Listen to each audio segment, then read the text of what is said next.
The committee therefore recommends that the proposed Section 24A of the bill be amended by A, removing the restrictions on midterm access for voluntary savings to make it a sum.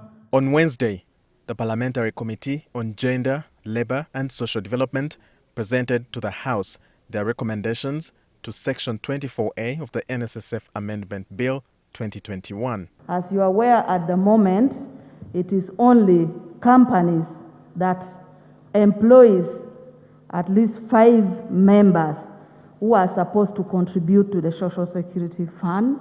This bill is now opening up for anybody who seeks to make a contribution. Even if you have only 1 worker, you can be able to contribute. Some of the recommendations in the long-awaited bill include removing restrictions on midterm access for voluntary savings, providing for midterm access of a sum of 50% of accrued benefits for persons with disabilities who are above the age of 45 and have made contributions to the fund for more than 7 years, that the supervision of the National Social Security Fund be handled by the Ministry of Gender, Labour and Social Development, since the Ministry of Finance is ably represented on the Board of Directors of NSSF, revoking the voting right of the Managing Director as an ex officio member of the board to avoid conflict of interest, a fine, imprisonment or both for an employer who deducts a voluntary contribution and fails to remit the same to the fund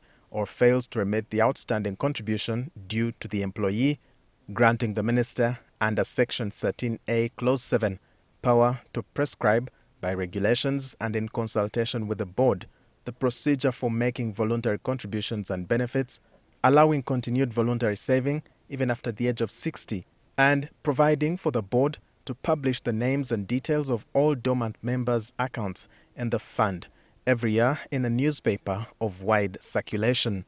The recommendations have since attracted mixed reactions from the members of Parliament. It is not a full solution for those who have got problems during pandemic, but at least it can be a handout. It can help somewhere for those people who have smaller business, for those especially those ones who lost jobs. COVID-19 shattered people's lives, shattered people's hopes.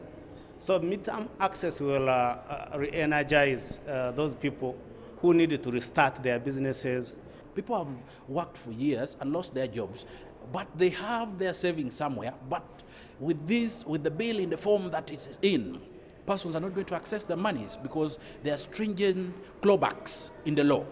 We passed it because at least that was the best we can give to the country for now. The amended Section 24A shall come into force within 60 days of the publication of the Act in the Gazette. Walter Mwesije, NTV.